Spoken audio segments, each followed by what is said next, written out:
What's up everyone and welcome back to Potato Monsters League of Legends Top 5 Plays. We apologize about the skipped episodes recently, but we'll do our best to stick to our normal schedule, and with that, I encourage everyone to submit your own replays for a chance to be featured and win yourself some RP. Also, we have some cool new things coming up in the future, so stay tuned. Without further ado, we're going to jump into our number 5 play with Kuza and Singed, and at the start we see him harass the enemy Lee Sin in lane, but now we see Jarvan coming up through river, so Lee Sin kicks him to tower, and Sonic waves as Jarvan collapses in and Lee Sin ignites. Now we see a Cataclysm to lock him in as Jarvan backs off to let Lee Sin take the kill and catch up, but he flings him out and then quickly dodges Dragon Strike, fleeing to the jungle. They both follow him, but then Lee Sin turns around, but Jarvan continues to chase as he predicts and quickly dodges his EQ combo, and then, well, you know how the saying goes, don't chase the Singed.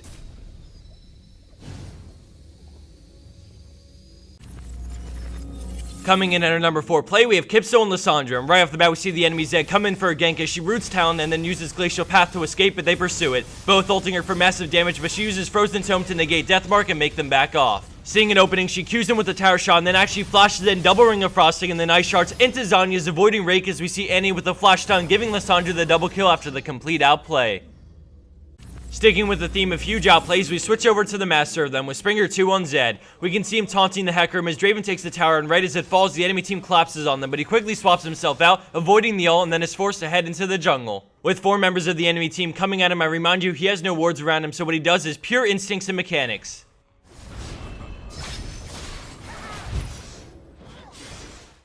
After crossing over mid lane, he escapes into the enemy jungle using Living Shadow to get into Dragon Pit and escape, but let's go back during that intense moment and take a look at what happened and what was going through his mind. Renekton dashes in and goes for the stun, but he ulted immediately, turning around to avoid the Fizz and Hecarim he saw earlier, but runs into the Thresh and instantly turns around to dodge the hook with a flash, and then swaps places with the Shadow from his ult into another Living Shadow swap over the wall to predict the flay that he knew Thresh would go for.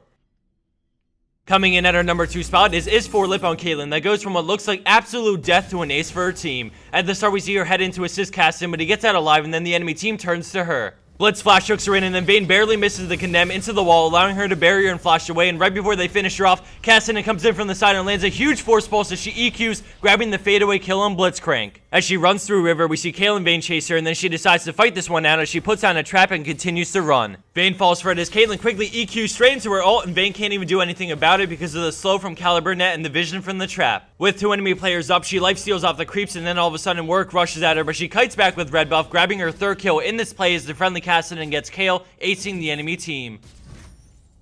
And for our number 1 pro play for this week, we have Tough Jagif on Orianna with a sick positional play. We start things off with a catch on the friendly Draven as she immediately shields him and then moves the ball into the center of everyone for the beautiful shockwave on 3.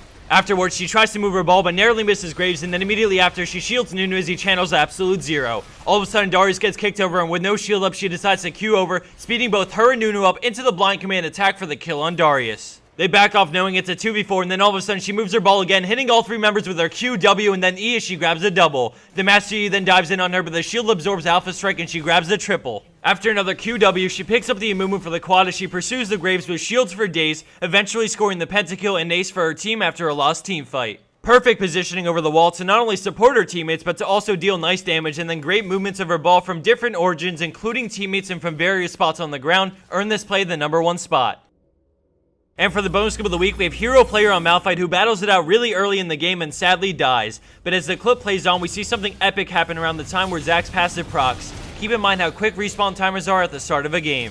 Thanks for watching everyone, and again, we apologize for the missed episodes lately. We've been extremely busy with many things, both personal and things we're working on, and we have some really cool things to release in the near future, so keep your eyes peeled. And again, don't forget to submit your pro plays for a chance to be featured and win yourself some RP if you land the number 1 spot. That's enough out of me. Enjoy the rest of this play, and I'll see you back here soon for week 139 of our top 5 plays.